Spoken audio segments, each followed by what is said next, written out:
God's morning mga kapatid. Today ay unang araw po ng Mayo. No? At ngayon po ay holiday. No? At sa araw at oras na ito, tayo po ay muling tutungo sa ating daily devotion. At tayo po ay tutungo sa Galatians 5 verse 25. No? At ito po yung pamamagatan nating living proof, walking in the Spirit. At sa ating pagsisimula, tayo po ay muli sasamahan ng aking partner para basahin ang talatang ito at pangunahan po tayo sa pananalangin. God's morning mga kapatid. Tayo po ay babasa sa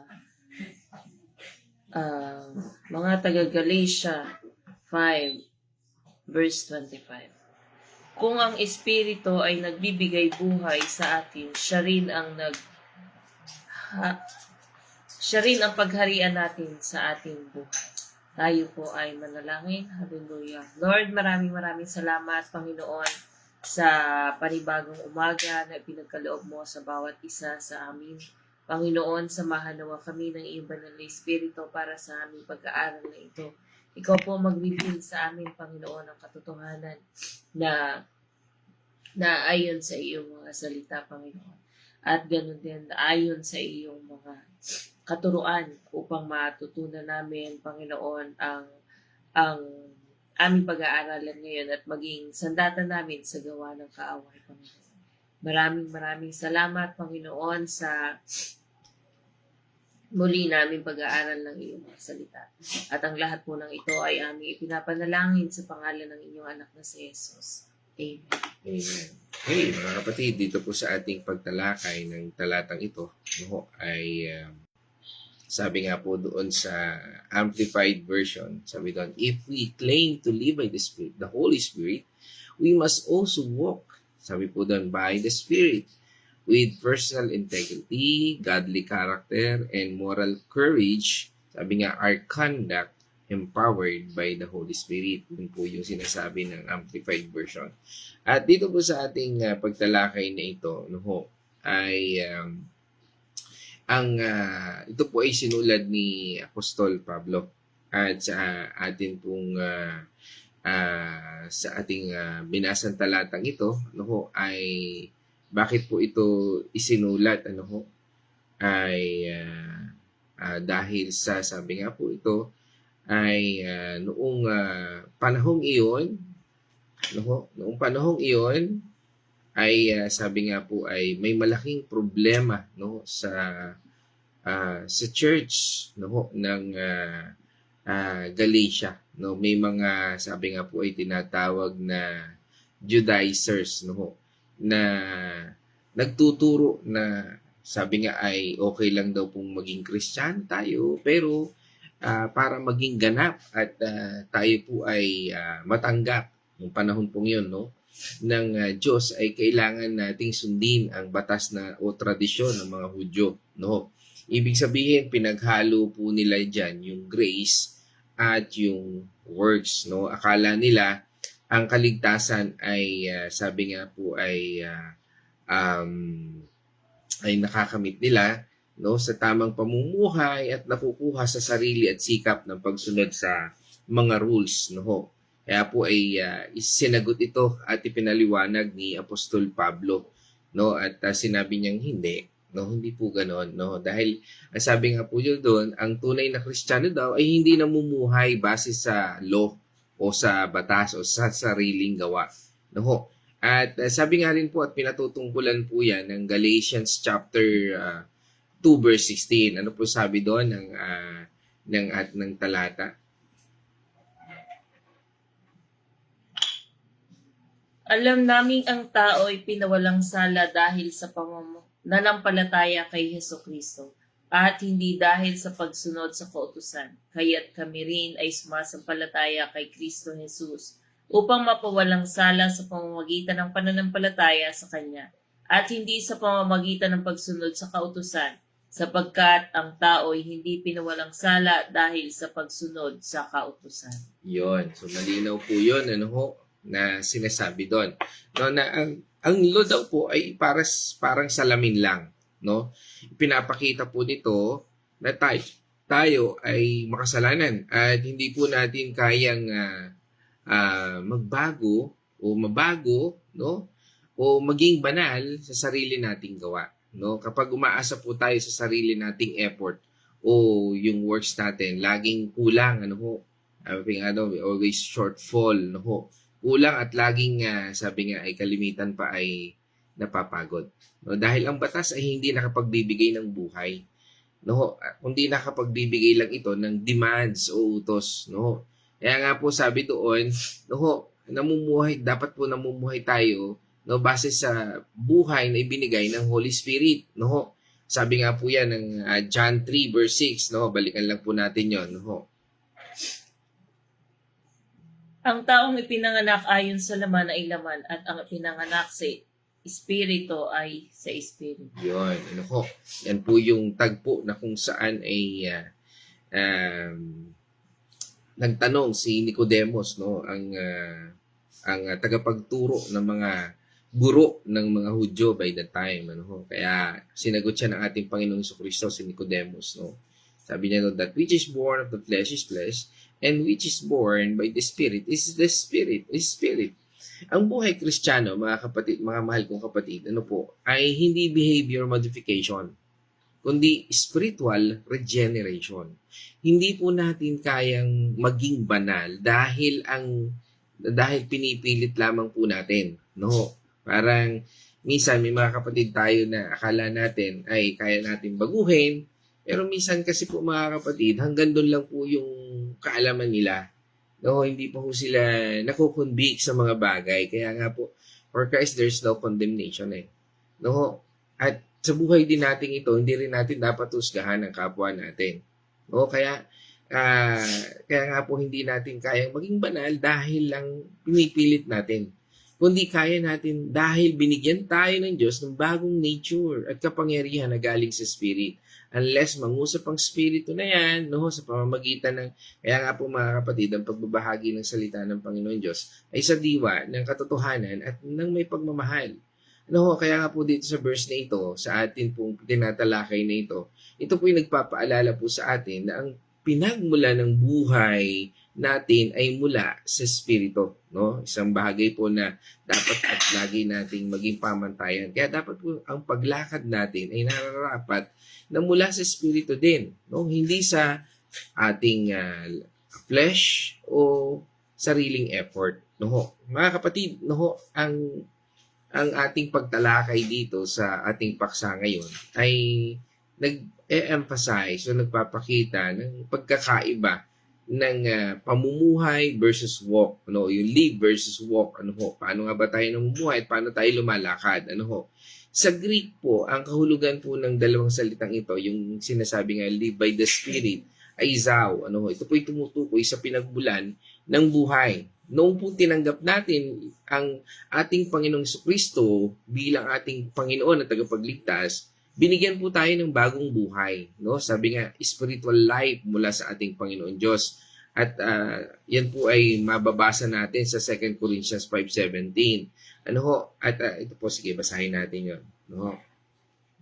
Kaya't kung nakipag-isa na kay Kristo ang isang tao, isa na siyang bagong nilalang, wala na ang dati niyang pagkatao, sa halip ito'y napalitan na ng bago. Yan. No? Kaya nga po, pagka tayo ay tumadako doon sa baptism o yung water baptism, tayo po ay pinaliliwanagan ng baptiso. Ibig sabihin po submerge, sinilubog. Ibig sabihin, namatay na yung dati nating pagkatao at muling nabuhay. At yan po yung pinapaliwanag dyan. Kaya nga po doon sabi niya, therefore, if anyone is in Christ, kung talagang nasa iyo ang ating Panginoon Kristo, He is a new creature. Ang tao daw na yun ay bago ng nilalang. No, the old things pass away. Behold, new things have come. No, mapapansin po natin ay kinakailangan po na nating maging matatag. Kaya nga sabi doon, behold, no, magpakatatag tayo, no, dahil parating ang bagong yan, no. Kaya nga po, hindi lang ito basta pagbabago ng ugali o Sabi nga natin, yung kada taon, di ba, yung parang New Year's resolution lang. Ito po ay spiritual rebirth na tinatawag o muling pagsilang natin. No? Dati, no, patay po tayo sa kasalanan, pero dahil tinanggap natin ang ating Panginoong Hesus, binigyan po tayo ng ating Panginoon Diyos ng bagong uri ng buhay. No? Na dati po ay wala naman sa atin. No? Kaya nga po nababago na yung ating concept, priority, appetite. No? Wala na po sa atin yun. Ano? Pero kung tayo ay nabubuhay pa rin sa kasalanan, ano? Ibig sabihin, namumuhay pa rin tayo sa immoralidad, no? Maling relasyon. Ano ho, yan po ay medyo kinakailangan po nating pagtuunan ng pansin. Dahil ang buhay po natin ito ay galing mismo sa banal na espiritu. Kaya tinatawag tayong live by the Spirit. Kaya nga po, ang buhay ng isang Kristiyano ay hindi naka-position oriented. Ano ho? Kailangan nakikita po yan sa buhay niya. Ano ho? Na kung sabi nga, ay pastor ka na, kinakailangan, ganito ka na. Hindi, dapat nabago ka talaga at binago ka ng banal na espiritu. Dahil ang posisyon natin sa ating Panginoon Diyos o sa ating Panginoong Hesukristo, no, sabi nga doon, I am live spiritually because of Him. Tayo po ay nabubuhay sa Kanya dahil sa tayo po ay nabubuhay dahil ng naaayon sa Espiritu dahil sa Kanya, dahil kay Kristo. Sabi nga po doon, walk by the Spirit o sa Greek word, sabi diyan, esperipateo. Ito po ay tumutukoy sa daily conduct at pag-uugali natin. Kaya nga po ang walk ay paulit-ulit na kilos, no? Araw-araw na pamumuhay. Ito po ay practice o kung paano tayo nakikita sa mundong ito o kung paano natin dinadala ang sarili natin sa labas at sa bahay at sa trabaho o saan man lugar na andun tayo. At hindi yan dahil sa sarili nating effort, ay dapat ganito ko, dapat ganun. Hindi. Ito yung sinasabi ng Banal na Espiritu. Ito yung nagkukonvict sa akin. Ito yung pinaghagawa sa akin ng Panginoon. Kaya nga ang buhay natin ay hindi na naaayon doon sa kung ano yung sinasabi ng tao o kung ano yung iniisip ng tao sa buhay natin. Kundi ang pagsunod natin ay dapat nakabase kung ano ang sinasabi ng Biblia. Kung ano ang sinasabi ng Banal na Espiritu. Ano nga ba? No. Kaya nga, hindi pwedeng hiwalay ang dalawang ito. Kung ang source natin ay spirit, dapat ang step natin ay spirit din. Kaya nga, yung sinasabi na walk the talk. No? Hindi pwedeng sabihin Kristiyano tayo o live by spirit, pero ang lakad o kilos natin ay parang hindi natin kilala ang Diyos. Parang yan po yung mga tinatawag na churches na position-oriented. Ano ho? Na doon lang nakabase sa posisyon, hindi nakikita at nasasalamin sa buhay niya ang paglakad sa espiritu. No ho? Minsan nga, ginagawang negosyo. Ano ho? Ang church, no ho? Nagiging negosyo na. Ano ho? Ay, hindi po yun yung walking by the Spirit. No ho? Kasi nga ho, ay ginagawa na yung ministeryo bilang isang business. No ho? Andyan yung mga sabihin natin ay donation, no? Naging kalakaran na ang donasyon sa loob, parang ginawang business center ang church, ano ho. Kaya nga mga kapatid, ano ang ibig sabihin ng walk by the Spirit? Ayon po sa verse na ito na atin pong tinatalakay ngayon, no, sa Galatians 5 verse 25, ito po ay binubuo ng tatlong bagay, no, na pinagaharian o pinagagana ng banal na Espiritu.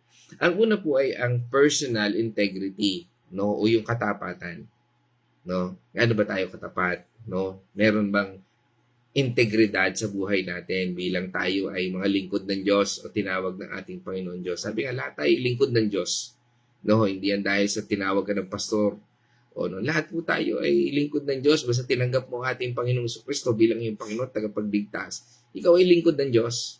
Kaya nga, dapat na nakikita at naisa sa pamumuhay, sa buhay natin yan. Nakikita yan in our personal integrity. No? Nandyan yung katapatan. Ano ho? Ano po sabi sa atin ng Proverbs, no? Verse 11, verse 3. No? Ang sabi po doon ay, ang tuntunin ng matuwid ay katapatan, ngunit ang masamay wawasakin ng kanyang kataksilan. iyon. Kung tayo daw ay matupid, no? matupid, no? Matuwid, no? Matipid. Parang ganun daw pala yun. Okay. Kung tayo daw po ay matuwid, no? Nakikita sa atin yung katapatan. Balik kung hindi, wawasakin po yan. Then sabi nga po doon, the integrity of the upright guides them, but the sabi nga, the persiveness of the faithless destroys them. Yun po yun. No? Ito yung tunay na sinasabi na nagiging tunay tayo. No? Ito yung na kahit walang nakatingin, dahil alam natin na nakikita tayo at nararamdaman natin ang pagkilos o presensya ng ating Panginoon Diyos, tapat pa rin tayo. No? Sabi nga, hindi ka two-faced. No? Ang nakikita ng tao sa labas, ganun din ang nasa puso mo dahil binago ka na ng banal na Espiritu. Walang daya, walang halong kasinungalingan. No? Yan po ang sinasabi sa atin. No? At dito makikita rin po sa atin, ikalawa, no, godly character o yung mabuting katauhan. Ito yung lumalabas sa atin na kapag naiipit tayo o galit tayo, kasi ang ugali natin ngayon ay refleksyon ng katangian ng ating Panginoong Jesucristo. Paano nga ba natin ipinakikita ang Panginoong Jesucristo? Sabi nga yan ay nakikita sa bunga. Kung ano yung bunga mo, yun yun. Kung ano yung pinakikita ng pag-uugali, kaya makikilala mo isang tao kung talagang yan ay tunay at tapat. At ano yan sasalamin talaga yan sa buhay ng isang tao kung ano talaga yung kanyang intensyon. Kaya nga mga kapatid, sa buhay natin, alam nyo, no one can hindi yan laging hindi yan ang persona ng isang tao. Hindi yan kayang itago ng matagal, no? Makikita mo yan sa time ng kagipitan, no? Kahit sinong mga tao sa paligid natin, no? Meron pa isang pastor nagsabi sa akin, pastor, kailangan i-test ko yung espiritu mo Okay naman. Wala namang problema. Pero, kapag nakita rin natin, sabi nga, may mga taong gano'n, na nasa isip lang niya, nasa puso lang niya, alam niyang tama, pero sa sarili niya, hindi naman niya nakikita. At hindi natin masasabi yan dahil minsan akala natin, biblical, narinig natin o nakopya natin sa isang tao, o parang iniisip lang din natin, pero lagi natin titingnan, ang pag sinabi natin yan sa isang tao, ay babasahin ka rin ng tao. No? Kaya nga makikita rin niya sa buhay mo. Kaya nga mga kapatid, sa buhay nating ito, we cannot hide. No? Kailangan nating mabago po tayo ng banal na Espiritu at hayaan natin ang manahan sa atin ay ang Espiritu ng Diyos. No? Kaya nga mga kapatid, napakahalaga po sa buhay natin yan. Dahil ang ating integrity ay nakalaan yan sa buhay natin. Masasalamin yan at makikita yan, no? Sabi nga madaling malaman ng madaling malaman ng isang tao Ang isang buhay ng isang tao ay hindi dahil sa kung ano yung personal na meron siya, mga material whatsoever. No, hindi po yan Puntahan mo yung pamilya niya. Alamin mo, tingnan mo yung buhay niya, no? Makikita mo yan sa pamilya niya, kausapin mo. Makikilala mo siya. No? Because sabi nga may kasabihan, tell me who your friends are and I will tell you who you are. No? At napakalaking bagay po niyan ang bunga ng Espiritu sa buhay natin. Hindi po makapagtatago ang tao. Kung makikita po natin yung buhay ng isang tao, ay masasalamin po yan sa kanyang bunga. Itingnan po natin yon. At kung paano tayo lumakad ayon sa Espiritu at kung paano tayo lumakad dito. Sabi nga po, ang paglakad daw po ay nakikita ang bungang ito. Ano daw po yun? Galatians chapter 5 verse 22 to 23. Subalit ang bunga ng Espiritu ay pag-ibig, kagalakan, kapayapaan, katiyagaan, kabaitan, kabutihan, katapatan, kahinahunan at pagpipigil sa sarili. Walang batas laban sa mga ito. Amen. Sabi doon, ito yung fruit of the Spirit. No? Love, joy, peace, patience, kindness, goodness, faithfulness, gentleness, and self-control. Hindi po ito acting lang, mga kapatid, mga mahal kong kapatid. Ito ay nature dahil nasa atin o nananahan sa atin ang banal na Espiritu. Hindi pwedeng magkubli ka, no? Sabihin mo, ikaw ay isang pastor. Pero ang buhay at ang puso mo ay wala naman doon sa pagpapastor. Hindi nakikita, naging title lang yan sa'yo. Kapatid, tandaan natin, pwede nating maloko ang tao, pero ang Espiritu at ang Diyos ay hindi. Mga mahal kong kapatid, no, yan po ay nagbibigay po sa atin ng isang bagay na maging, sabi nga ay, source natin ng lakas, ang banal na Espiritu. Siya ang pagkuhanan natin, hindi ang flesh o mundong ito. Kasi marami pong diskarte sa buhay na pag nakita natin, gayahin ko ito, parang maganda, no? Ay, parang nakita ko ito, no? Yun, makakakuha tayo ng mga donasyon sa mga ganito, ganyan. Alam niyo po, minsan na nasisira ho ang testimony ng Christianity because ginagawang donation o ginagawang negosyo ang ministeryo.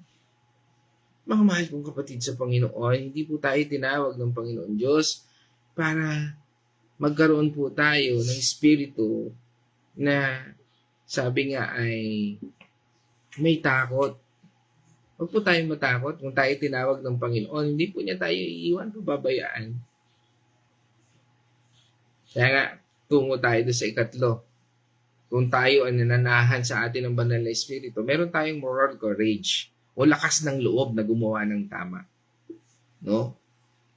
Sabi nga ni Bishop Ariel, no, isa nating lingkod ng Panginoon, no, ay naglilingkod din sila. At lahat halos ng mga kapasturan, ay makikita natin, na ang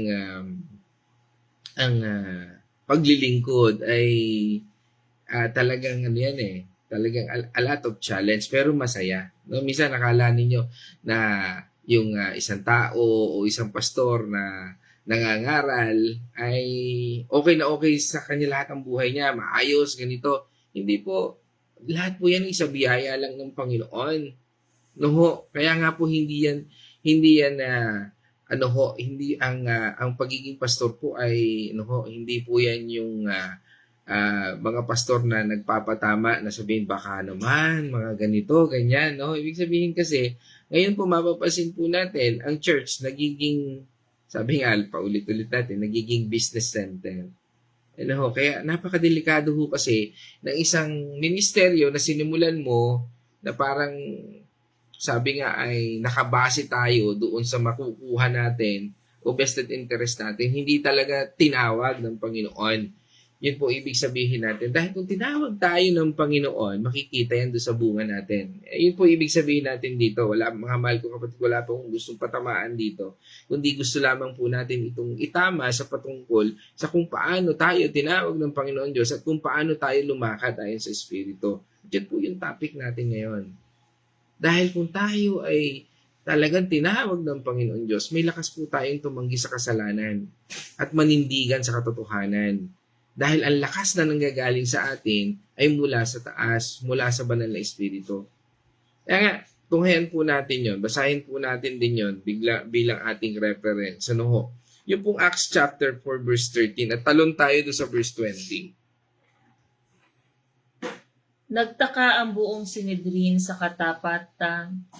katapangang pinakita ni na Pedro at Juan, lalo na nang malaman nilang mga karaniwang tao lamang ang mga ito at hindi nakapag-aral. Nalaman din nilang dating kasamahan ni Jesus ang mga ito.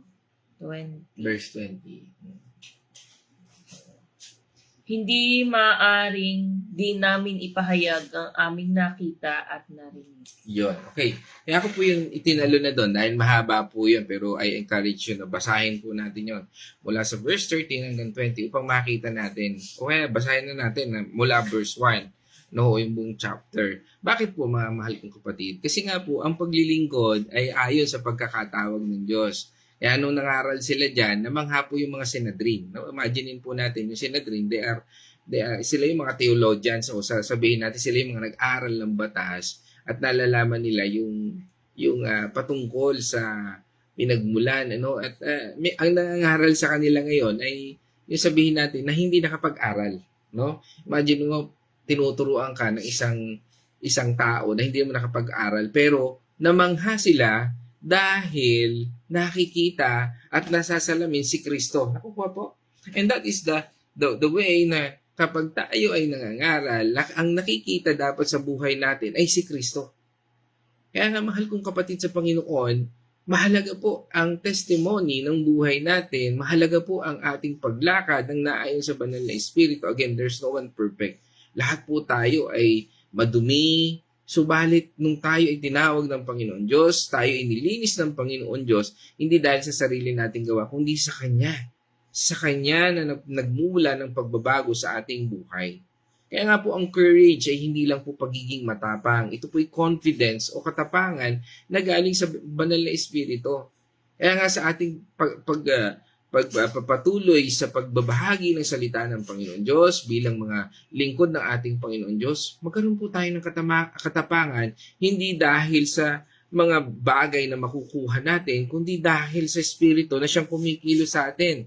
Kaya nga, kahit takot tayo, no? O pagalitan tayo, hindi tayo matitinag dahil alam natin na ang sinusunod natin ay ang Diyos, hindi ang tao.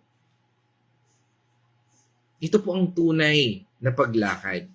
Hindi takot sa opinyon ng mundo, kundi takot at sumusunod sa ating Panginoon Diyos. Kaya mahal kong kapatid sa Panginoon, no? We need to be empowered. Yan po pagkunan natin ng lakas. Empowered by the Holy Spirit. At ito po ang pinaka-importante. Kaya nga po doon sa pinakahuling bahagi na ating binasang talata o sa ating scripture ngayon, sabi doon, our conduct empowered by the Holy Spirit. Okay, ano po ang kahulugan nito? No, hindi po natin kaya ito dahil sa sarili lang nating lakas o diskarte. Ano ho? Ibig sabihin, parang ganito po. Dati sinusubukan nating magbago pero nauuwi lang sa wala dahil mahina ang ating flesh o ang ating laman. Para ba sabihin natin, na Lord, hindi na ho ako talagang liliban sa Bible study, no? Talagang lagi araw-araw na po akong aattend o kung may mga gawain sa Panginoon, lagi po akong aattend. Pero dahil sa nananahan ka sa sarili mong lakas, you will shortfall. Bakit? Kasi nga, ang pinagmumulan, kaya nga makikita mo sa isang Kristiyano kung saan nagmumula ang lakas na meron siya. Kung yan ba ay sa Panginoong sa banal na Espiritu o sa sarili lang niyang lakas, to His flesh. Dahil kung yan ay sa sariling lakas lamang ng isang tao, sabi nga, magiging intro voice lang yan. Puro simula. No? At mabilis matapos. No? Parang yung intro niya, yun din yung ending niya. Kaya nga naging intro voice, no? Kasi ganun din sa ministeryo ng isang mga kapwa nating mananampalataya. Kaya isang paalala sa ating mga kapatid natin sa ating paglilingkod, huwag po tayo manahan sa sarili nating lakas, kundi magiging intro voice lamang po tayo. Puro simula. Walang natapos. No? Puro simula. Pero kung tayo po ay mananahan sa banal na Espiritu, siguradong siya po ang magbibigay sa atin at magtutulak sa atin. Dahil ngayon po, mga kapatid, isang paalala po sa atin, nananahan na po sa atin ng banal na Espiritu. Siya po ang nagbibigay, magbibigay, at patuloy na nagbibigay ng lakas para magawa natin ang tama. Ang Christianity po ay not try hard. Hindi po ganoon. Ito ay spirit-led Christianity. Ano ba yung pelikula ni Sharon Cuneta? Your copycat, trying hard, copycat, parang ganoon. Hindi ko, pero na bigla ko lang hong naalala. Hindi po ganoon ang Christianity. Dahil tayo po ay spirit-led Christianity. Na kung saan ang Diyos ang kumikilos, gumagana, nakikita sa ating buhay. Katulad ni Pedro at saka ni Juan, di ba? Namangha sila, hindi dahil sa galing nila, kundi dahil naaalala nila si Kristo. Naalala namin, ito'y kasama ni Kristo, kaya pala ganito ito. Kasi ito ay apasal ng ating Panginoong Kristo. Mga mahal kapatid sa Panginoon, no, sa buhay natin, sa aral natin ito, no, ay just i-realize po natin na always check ourselves. Tanungin natin ang sarili natin kung ang buhay ba natin ay galing sa Espiritu at ang ating, sabi nga ay, ang ating bang lakad ay galing sa laman o sa mga mapapakinabangan o galing sa Panginoon. Mga kapatid, dapat magtugma, no, ang ating banal na Espiritu at ang ating pagkilos, no, dapat consistent po yan.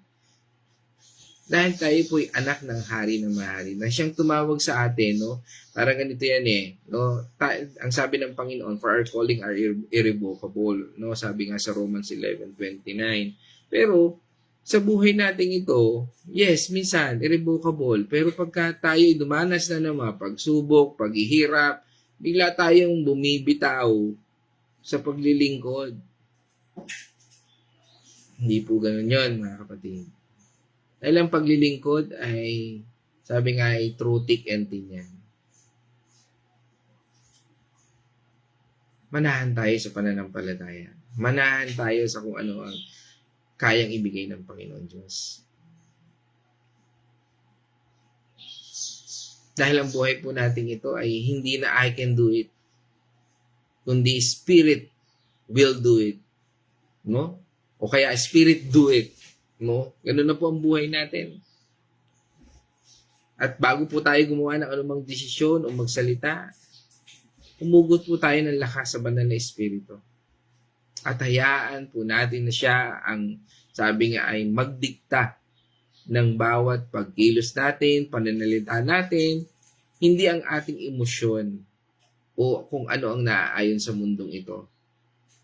Sabi nga, maging living proof tayo. At yan po yung title natin ngayon, di ba? Living proof. Patunayan po natin na totoo ang Diyos sa pamamagitan ng buhay ng bawat isa sa atin. Ano ba ang Diyos sa buhay mo ngayon? Kapag nakikita ka ba ng kasama mo sa bahay, kasama mo sa opisina, sa trabaho, ay nakikita pa rin ang Diyos at naririnig pa rin ang Diyos sa buhay mo? Kapag nakikita ng mga tao na may integrity, character, at courage ka, doon po nila nakikilala, nakikita, nararanasan, nadarama ang ating Panginoong Jesucristo. Hindi sa salita, kundi ayon sa lakad na pinagmumulan ay ang banal na Espiritu. Ayon sa lakad, ayon sa banal na Espiritu. Mga kapatid, sa akin pong pagtatapos, kung ang buhay po natin ay galing sa banal na Espiritu, siguraduhin po natin, ang galaw natin ay ayon sa Espiritu. Huwag po tayong mabuhay na parang wala tayong Diyos at huwag po tayong maglakad na parang wala tayong kapangyarihan. Tayo po ay pinanganak muli, hindi para maging karaniwan, kundi para maging banal at makapangyarihan sa ating Panginoon Diyos. Sabi nga, live by the Spirit and walk by the Spirit. At ito pa po, glow in the Spirit. Magningning po sa atin ang banal na Espiritu. At dyan po ako magtatapos mga kapatid. Nawa tayo po ay napagpala ng salita ng ating Panginoon Diyos. At ngayon naman tayo po ay tutungo sa Venice Burger. Venice Reflection. God's morning mga kapatid. Dito po sa ating pinag-aralan ay dapat daw po ay tugma ang buhay at paniniwala. Kung sinasabi nating tagasunod tayo ni Kristo at may espiritu tayo, dapat makita rin sa ating kilos at asal. Hindi pwedeng mag-iba ang sinasabi ng bibig at ginagawa ng katawan. Amen. Hindi dapat tayo magpadala sa sariling gusto o init ng ulo. Sa halip, dapat nating sundin ang tinuturo at pinapahiwatig ng Espiritu Santo sa ating puso. Hindi sapat na na buhay lang tayo sa Espiritu. Kailangan din nating lumakad at mamuhay ayon sa Kanya araw-araw. Ito ang proseso na dapat nating ginagawa palagi. Ang pamumuhay ayon sa Espiritu ay nangangahulugang hindi tayo nagmamalaki o mainggitin, kundi mapagkumbaba at gumagawa ng mabuti. Sa personal ko pong reflection dito sa ating pinag-aralan, dahil nabuhay tayo sa pamamagitan ng Espiritu, sisikapin kong mamuhay, kumilos araw-araw ayon sa kanyang mga gabay sa akin ng ating Panginoong Hesukristo at gabay din ng ating Espiritu, ng aking Espiritu. Titiyakin ko na tugma ang aking paniniwala at kilos at hindi ako magpapadala sa sarili kong gusto, kundi susundin ko ang tinuturo ng Diyos sa aking puso at sa aking buhay. So, ilang po. Maraming salamat po and God bless sa inyong lahat. Amen. Purihin natin, Panginoon Diyos. At tayo naman po itutungo sa ating mga kapatid online. At tayo po ikasama natin ang kaunaunahan po na nandito sa ating comment section. No? Ay si ating kapatid mula po sa Dubai. At pagbati po natin sa ating kapatid nito kay Maria Bunalos, no? Mula po sa Dubai. Yan, isang mapagpalang umaga po sa inyo dyan. No? Madaling araw yata dyan. No? Tama. Siyempre, mga ganun po. Madaling araw. No? Dyan po sa Dubai.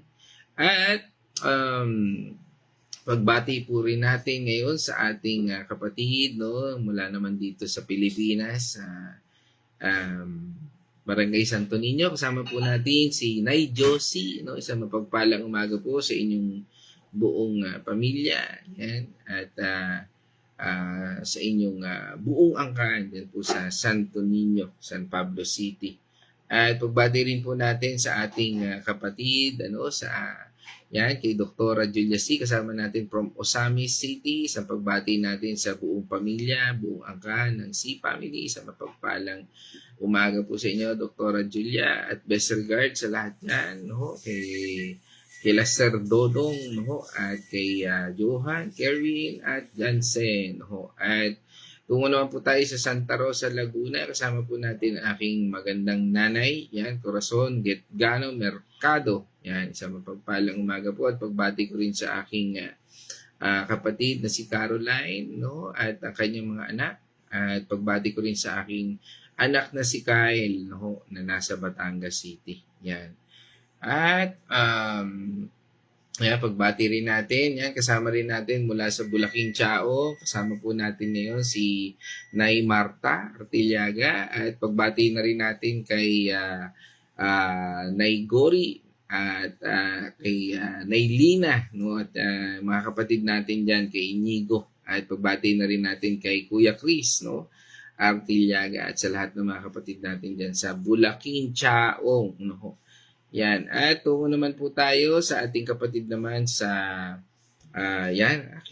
amin palang inaanak. Yan, pagbati natin kay Tyrone at kay Janessa Azucena, na lagi rin nating nakakasama rito, at pagbati rin natin kay paring Arthur at kumari Len, no? Dyan sa Carmelite, no? Barangay Concepcion, at pagbati rin natin sa kay Pau at kay Julie. Yan, isang mapagpalang umaga po sa ating lahat dyan at sa buong pamilya, no? At yan, pagbati rin yan. Nandito si Kumaring Carmelina, nabati ko na. Yan, at pagbati rin natin sa ating kapatid from Villa Escudero. Yan, kasama po natin si Nay Winnie Patual ngayong araw na ito. At pagbati rin natin dyan sa inyong buong pamilya, dyan kila Ate Lisel, Dalangin, no? Yan, isang mapagpalang umaga po dyan sa inyong lahat, dyan sa Villa Escudero. Yan, at kasama rin po natin ang Nonoso family, yan, sa pamumuno ni Ate Nela. Yan, isang mapagpalang umaga po, Ate Nela, at sa inyong buong pamilya. Yan. At kasama rin po natin ang pamilya Arosena mula po sa Liliw, Laguna, sa pamumuno ni Nay Edna. Isang mapagpalang umaga po sa inyo at sa inyong buong pamilya. Yan, at pagbati rin natin sa ating kapatid from United States, no? Ang Dao family, yan, isang mapagpalang umaga sa iyo kapatid, yan, kay Nurse Abigail, no? At sa iyong buong pamilya. Yan, kasama po natin yan araw-araw yan, ano, na lagi po nating nakakasama. Yan, at okay. Yan, pagtungo naman tayo sa Barangay San Ignacio, kasama po natin ang Freyo family, yan, sa pangunguna ni Brother Rafael Freyo. Isang mapagpalang umaga sa inyong lahat. Yan, at nabati ko na rin ang aking kapatid na si Caroline, nandito rin po siya. At yan, kasama rin po natin ang yan, ating kapatid din, ano, yan kay ang ating kapitbahay ba, yan, si Manilyn Mendoza. Isang mapagpalang umaga po, no?